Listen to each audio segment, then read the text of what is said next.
Hello, in this video, we're going to talk about shapes of distribution.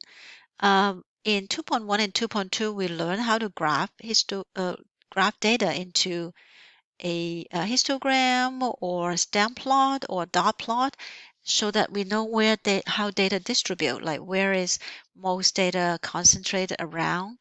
Um, is it scale or symmetrical, or if there's outliers? So we would want to talk more details about skewness by giving name to shapes of distributions. So we say a distribution is normal if data are symmetrical bell shape. That just means most of the data is concentrated in the middle of the data range. So you probably had a high number and a low number, but your data are clustered around the middle. So you typically see if a data is normally distributed, you typically will see like the highest bar is in the middle, right?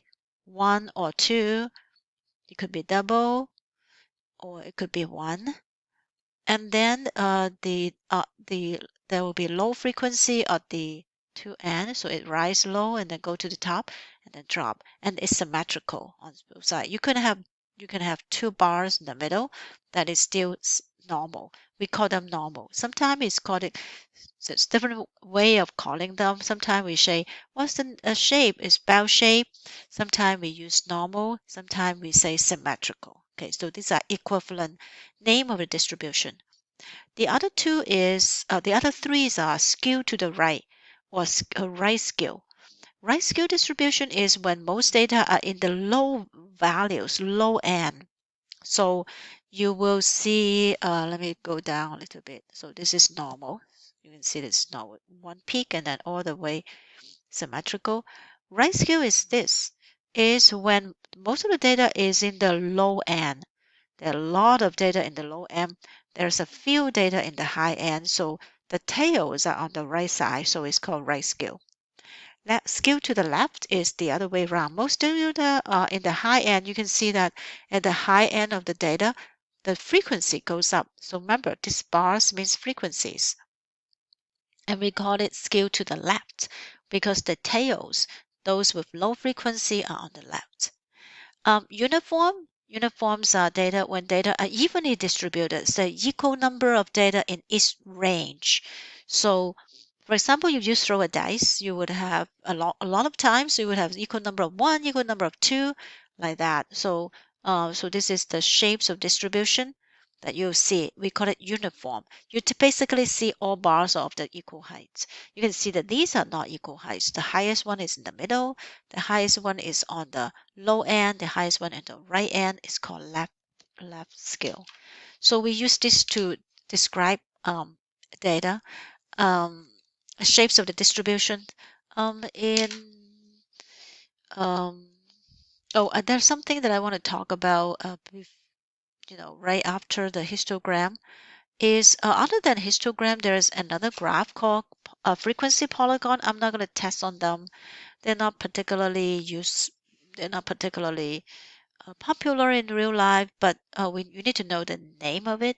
It's actually the same as a histogram in that you have classes here, you have frequency, but these dots are not the data value. They're actually the midpoint of a class of a frequency. So basically, you would have a histogram that shows the frequency of each class, right?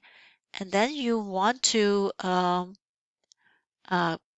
get rid of the bars by plotting a midpoint in the middle of the bars and then connect them. Okay, and it would become and then you go all the way down. So just pretend that there is another class with 0 frequency. You can always pretend make a dummy class, and that would be a frequency polygon. It is useful if you were to compare two data sets distributions, right? If you do a bar graph, no, a histogram, you get if you have two histograms, you can merge them together because the bars are contiguous. But if you have two um, frequency polygon, you can pretty much graph another one on top of each other. So you can have one like this, right? And then the other one like this. So you can see that, oh, the second set of data has a higher range, and they distribute where the peak is in this range instead of the peak here. So you can have one graph that combine the distribution.